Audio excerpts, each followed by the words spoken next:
যোগ দিলেন সেই সব ভাইদেরকে ধন্যবাদ জানাচ্ছি, আন্তরিকতা জানাচ্ছি, আলিঙ্গন করছি।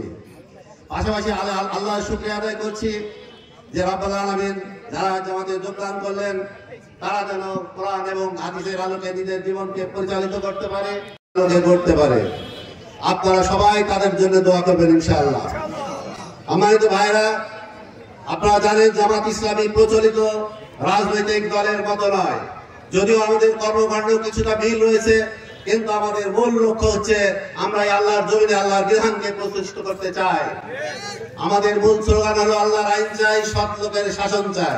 আমাদের নিশ্চিন্ন করে দেওয়ার জন্য বিগত সময়ে বিভিন্ন পরিকল্পনা দেশে বিদেশে চক্রান্ত হয়েছিল, কিন্তু সকল চক্রান্ত বিচ্ছিন্ন করে আজ আমরা বর্তমান অবস্থায় এসেছি। এজন্য আল্লাহর শুকরিয়া আদায় করছি।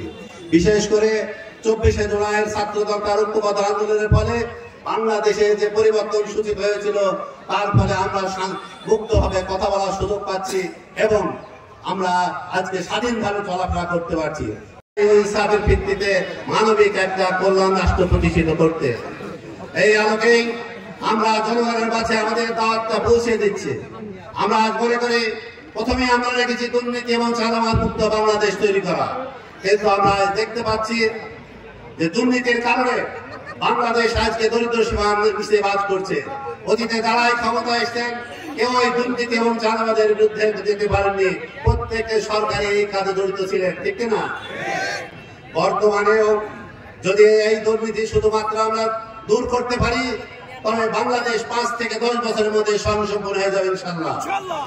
অতীতের দুর্নীতির পরিসংখ্যান এসেছে, বিগত যারা সরকার ছিল তারা প্রায় 28,00,000 কোটি টাকা দুর্নীতি করেছে এবং এই টাকা দুর্নীতি করে তারা বিদেশে পাচার করেছে, যা বাংলাদেশের 5 বছরের বাজেটের সমান, এবং এই দিয়ে 57টা পদ্মা সেতু হয়ে যেত।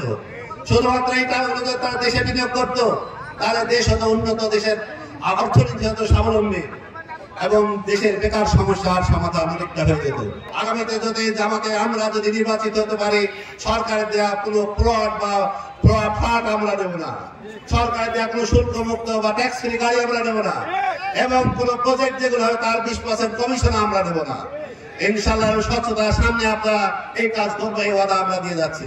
রাজনৈতিক দলগুলো আছে, তার মধ্যে আপনারা দেখবেন জামাত ইসলামী ছাড়া আর কারো পক্ষে এই জায়গায় যাওয়া সম্ভব নয়। আমি ভোটার, আপনার এবছরই নতুন ভোট দেব। আমি একদম তরুণ, আগে কোনো দলে বা কোনো নেতার সাথে কোনো সম্পর্ক ছিল না।